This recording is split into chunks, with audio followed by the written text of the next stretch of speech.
छात्रों, good morning. आज 10वीं की इतिहास की ऑनलाइन एजुकेशन क्लास में आपका हार्दिक स्वागत है, आपका वेलकम है। तो बच्चों, इतिहास में हम भूमंडलीकृत विषयों का बने चैप्टर का अध्ययन कर रहे हैं। 3 पार्टों में हमने इसके कुछ अभ्यास के प्रश्न पहले डाले हैं और आज इसका चौथा और लास्ट पार्ट डालना हूं। इसमें भी 2-3 प्रश्नों का जिक्र किया गया है। अभ्यास के जो प्रश्न है हमारे, उन प्रश्नों को हमने टॉपिकों में डाल करके 3-3, 2-2, 3 प्रश्नों को एक टॉपिक में डाल करके हल करने का प्रयास किया है। तो आप किसी प्रकार की तकलीफ महसूस करना नहीं करना, क्योंकि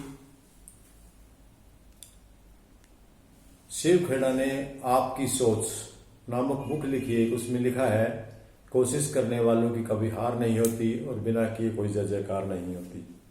तो प्यारे विद्यार्थियों, कुछ पाने के लिए हमें कुछ खोना तो पड़ता ही है। तो थोड़ा सा खो के भी हम आज ऑनलाइन क्लास है, इसके माध्यम से बहुत कुछ पा सकते हैं। और ये तो कोई हाथ कंगन को आरसी वाली बात नहीं है। आज आप देखो, कोरोना का युग चल रहा है। कोरोना के युग में जितनी वैक्सीन चाहिए वो एकदम से नहीं आ गई। किसी पे एक बार की प्रयास किया हो गया, उन्होंने बार बार प्रयास किया, पता नहीं कितनी बार असफल हुए हैं और कितने लोग हुए हैं, लेकिन फिर भी दृढ़ निश्चय कर लिया था तो वे वैक्सीन पर पहुंच ही गए। उसी प्रकार यदि आपके अंदर भी दृढ़ निश्चय है तो आप अपने लक्ष्य पर पहुंच जाते हैं। ये कोई बहाना नहीं है कि मुझे फला विषय आता है, नहीं आता है। मत तमन्ना होनी चाहिए, करने की सोच होनी चाहिए। और इन शब्दों के साथ आज मैं आपको लेकर चलता हूं अपने इतिहास के भूमंडलीकृत पाठ के टॉपिक पर। पहला है टॉपिक हमारा आज का प्रश्न है, विश्व के भारतीय अर्थव्यवस्था के प्रमुख प्रभाव लिखिए। पहला प्रश्न हमारा ये बताना है कि वैश्वीकरण, जो वैश्वीकरण हम जितने दिन से बात करेंगे, दुनिया का इकट्ठा होना मिलना, उससे भारतीय स्तर पर क्या प्रभाव पड़े हैं। तो भारतीय स्तर पर कुछ नेगेटिव प्रभाव पड़े हैं, कुछ सकारात्मक और कुछ ऋणात्मक प्रभाव पड़े हैं। वैश्वीकरण के फायदे भी होते हैं, नुकसान भी होते हैं। जो भारतीय अवस्था में परिवर्तन हुए हैं या प्रभाव पड़े, हम उनका जिक्र कर रहे हैं। सबसे पहला प्रभाव पड़ा व्यापार की भागीदारी में वृद्धि। इससे पहले, वैश्वीकरण से पहले भारत की दुनिया के देशों के साथ व्यापार में भागीदारी बहुत कम थी, क्योंकि भारत है वो ज्यादातर गांव में बसता हुआ कृषि पर आधारित देश था और आत्मनिर्भर देश भी था। उसको दूसरे देशों की ज्यादा जरूरत भी नहीं थी, इसलिए वो दूसरे देशों से व्यापार का संबंध कम ही रखता था। अपने देश की आवश्यकताएं अपने देश में पूरी कर लिया करते थे। लेकिन जो जो वैश्वीकरण का प्रचलन हुआ तो हमारे लोग भी दूसरे देशों में जाने लगे, दूसरे लोगों के साथ निर्यात किया और जिससे हमारी विदेशी उत्पादन में भागीदारी बढ़ी। दूसरा नंबर 2, प्रत्यक्ष विदेशी निवेश में वृद्धि। प्रत्यक्ष जो हमें दिखाई दे रहे सामने है, हमने विदेशों में जा करके निवेश किया है ताकि हमारे देश की इनकम बढ़े। जैसे और लोग देश हमारे देश में आकर के निवेश कर रहे हैं, अंग्रेज कर रहे हैं, दूसरे कर रहे हैं, हिंदुस्तान लेबर नामक फैक्ट्रियां लोग लगा रहे हैं। इसी प्रकार हम लोगों ने विदेशों में जाकर के निवेश किया, जिससे हमारे निवेश में वृद्धि हुई। वो वैश्वीकरण से पहले हमारे पास ये इतना मौका नहीं था, तो वैश्वीकरण के कारण दुनिया की एक दूसरे मिलने का नहीं, हमें भी मौका मिला और हमारे निवेश में वृद्धि हुई, हमारे धन में बढ़ोतरी हुई, विदेशी मुद्रा कोष में वृद्धि हुई। यदि आप व्यवहार करेंगे तो हमें उसके लिए विदेशी मुद्रा की जरूरत पड़ती है और उसका हमें इकट्ठा रखना पड़ता है, कोष करना पड़ता है, ताकि हमें आवश्यकता अनुसार उसको खर्च कर सके। जब हमारा दूसरे देशों के साथ व्यापार ही नहीं था तो हम क्या कर सकते थे। लेकिन जो हमारा दूसरे देशों के साथ हमारा व्यापार बढ़ा तो हमारे पास उन करेंसी भी आई उनसे और हमारा विदेशी, क्योंकि हमने वस्तुओं को निर्यात की और बदले में जो विदेशी करेंसी मिली वो हमारे कोष में जमा हुए, जिससे हमारा मुद्रा कोष भी बढ़ा। इसके बाद कीमतों में कमी।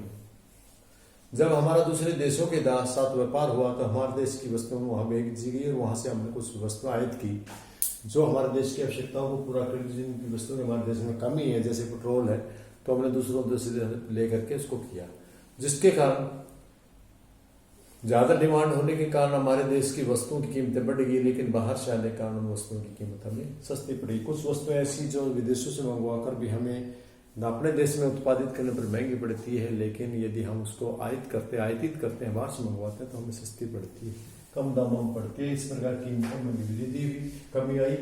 और अगला उद्योगों में वृद्धि। जब विदेशी व्यापार होने का नाम विदेशों के साथ भी जुड़े और विदेशों के साथ जुड़ने का उनकी टेक्नोलॉजी देखी है और अपनाई है।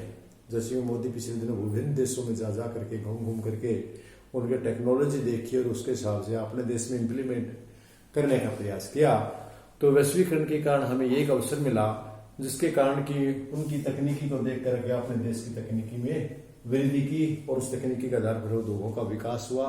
और भारत कृषि प्रधान देश से उद्योगों की तरफ भी बढ़ने के कारण औद्योगिक क्षेत्र में भी वृद्धि हुई। यह हमारा था वैश्वीकरण के प्रभाव, जिसमें ज्यादातर हमारे पॉजिटिव प्रभाव है, नेगेटिव प्रभाव बहुत कम हुए हैं। दूसरा, इसी के साथ एक प्रश्न है, WTO विश्व व्यापार संगठन के भारतीय इतिहास पर क्या बोलते हैं? भारत का जो इतिहास है, WTO वर्ल्ड ट्रेड ऑर्गेनाइजेशन, ये एक संस्था है जो वर्ल्ड ब्रेटन वुड्स में भी हमने इसका जिक्र किया था, 2 सगी बहनें, जुड़वा बहनें, उनमें से एक है जो हमारे देश के विदेशी व्यापार को सुधार करने के लिए और आपातकालीन समय में दूसरे देशों को अवसर देने के लिए इस संस्था का संगठन किया गया, जिसके हमारा देश भी सदस्य है। तो विदेशी व्यापार के क्या प्रभाव पड़े? इसके निम्नलिखित प्रभाव पड़े। WTO 1 जनवरी 1995 में इसका संगठन किया गया, संयुक्त राष्ट्र संघ के द्वारा किया गया। विश्व विदेशी व्यापार को बढ़ावा देने के लिए इसका संगठन किया गया। जो वर्ल्ड WTO है, उसका संगठन विदेशी व्यापार को बढ़ावा देने के लिए किया गया, ताकि हम एक देश का माल दूसरे देश में बेच के एक देश की टेक्नोलॉजी दूसरे देश में जाकर के विकसित हो और सारे देशों को अपना विकसित देश को विकसित करने का मौका मिले। तो इसके हमारे देश पे भी कुछ अनुकूल और कुछ प्रतिकूल नेगेटिव पॉजिटिव प्रभाव पड़े हैं। हम आज उनकी चर्चा करेंगे। सबसे पहला प्रभाव है दूसरे देशों से संपर्क व्यापार। एक ये माध्यम बन गया WTO, इसके माध्यम से हम दूसरे देशों के साथ व्यापार करना शुरू कर दिया, दूसरे साथ संपर्क स्थापित शुरू कर दिया, दूसरों के साथ आना जाना और उनकी संस्कृति को समझने का भी हमें अवसर मिला। इसके कारण जो 1 जनवरी 1995 में WTO का हुआ था, तो इसके माध्यम से हमें एक देशों में जाकर के उनको समझने का संपर्क का अवसर प्रदान। नंबर 2, कम लागत पर तकनीकी। हम यदि वही चीज अपने बहुत कॉस्टली तैयार होती है, यदि हम दूसरे देश में जाएं और उनकी टेक्निक देखें कि उन्हें नए तरीके से किस प्रकार काम को किया है, फिर वही टेक्निक अपने देश में अपनाएं, तो ये किसके कारण मिली? हमने WTO के कारण मिली। WTO के सदस्य होने के नाते हमें दूसरे देश की तकनीक की समझने और जानने आने का अवसर मिला। बहुत से लोगों को हमारे देश में आने का और हमें बाहर जाने का अवसर मिला, और जिससे फिर हम अपने देश में उस टेक्नोलॉजी को अपना करके कम लागत पर अधिक उत्पादन करने की कोशिश की। ऐसे अगला प्रभाव, इसका विकसित देशों की बजाय विकसित देशों का दिख फायदा हुआ। WTO है, ये विकसित देशों के साथ साथ कुछ विकासशील देश इसमें शामिल थे। मेन पर्पज तो विकासशील देशों को आगे बढ़ाना था, लेकिन इसका सबसे ज्यादा बेनिफिट विकसित देशों को था, क्योंकि विकसित देश है उनके पास ऑलरेडी पहले से ही टेक्नोलॉजी के ज्ञाता थे या पहले से थोड़े से एडवांस देश हैं, तो उन्होंने जो विकसित देश है उनको पूरा अपना प्रेशर में रखना था, अपने अंडर रखने के लिए इसका सहारा लिया। दूसरा है विकासशील देशों के पक्ष, विकसित देशों के पक्ष में ये जो WTO है, ये विकासशील देशों के बजाय विकसित देशों के पक्ष में ज्यादा है, क्योंकि ये नियम शर्तें विकसित देशों के द्वारा ही बनाई गई हैं, तो उन्होंने अपने हित को पहले ध्यान में रखा है और विकासशील देशों के बारे में कम सोचा है, तो ये भी इसके ऊपर प्रभाव रहा। इसके बाद आंतरिक व्यवस्था में सक्सेस, WTO के कारण व्यापार ही नहीं, व्यापार के अलावा दूसरे भी देश के कार्य में इन WTO के सदस्यों ने हस्तक्षेप करना शुरू कर दिया, ये भी इसका एक प्रभाव रहा। और नंबर 6 जो अंतिम है वो है इसकी शर्त मानने से जीव रक्षक दवाइयों की कीमतें बढ़ी, क्योंकि WTO के कारण मानने कारण इसके सदस्य बनने कर हमें दूसरे देशों की इच्छा के अनुसार काम करना पड़ा। और वर्ल्ड जो समाज स्वास्थ्य संगठन है, विश्व स्वास्थ्य संगठन है, उसके अनुसार हमें कुछ चलना पड़ता है, उसके अनुसार काम करना पड़ता है। जब हम इनकी संधि करें तो इनके अनुसार ही काम करना पड़ेगा, जिसके कारण हमारी विदेशों में भी दवाई जाने के कारण हमारे देश की जीव रक्षक दवाई है वो बहुत महंगी होगी, आम आदमी की पहुंच से बाहर होगी, और इस प्रकार इसका एक नेगेटिव प्रभाव भी रहा है विदेशी व्यापार के कारण। तो इसके साथ कोई भी चीज़ होती है उसके नफे नुकसान दोनों होते हैं, वो खुद उस पर डिपेंड नहीं होती। जैसे कि मैंने पहले भी एक दिन आपको बताया था कि हम पढ़ते थे कि विज्ञान वरदान अभिशाप, विज्ञान वरदान, विज्ञान है ना तो वरदान है ना अभिशाप है, वो तो केवल प्रयोग करने वाले पर डिपेंड करता है कि उसका प्रयोग किस प्रकार करता है। जैसे कि बिजली है कि इसके प्रयोग करने वाले पर डिपेंड करती है कि वो इस करंट लगा के छू के करंट लगाता है या इसे कोई पंखा वगैरह लाइट वगैरह जला के उसका फायदा उठाता है। उसी प्रकार विश्व व्यापार संगठन है, ये इसके यूज करने वालों के ऊपर डिपेंड करते हैं कि जो इसको किस प्रकार किस वे में लेते हैं। विकसित देशों के भले के, विकसित देश अपने भले के लिए लेते हैं, विकास देशों के लिए भले के लेते हैं। विश्व व्यापार संगठन के माध्यम से मानव का कल्याण चाहते हैं या तो उसका दुरुपयोग करना चाहते हैं।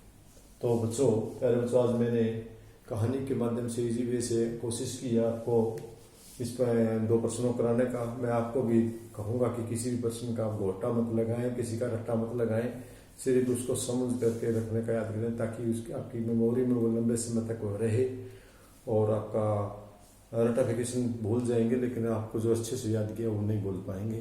तो आपको इसी प्रकार समझ के पढ़ना है, मनन करना है। इन्हीं शब्दों के साथ आज की क्लास का मैं यही समापन करता हूँ और कल मिलते हैं। तब तक के लिए ओके, बाय।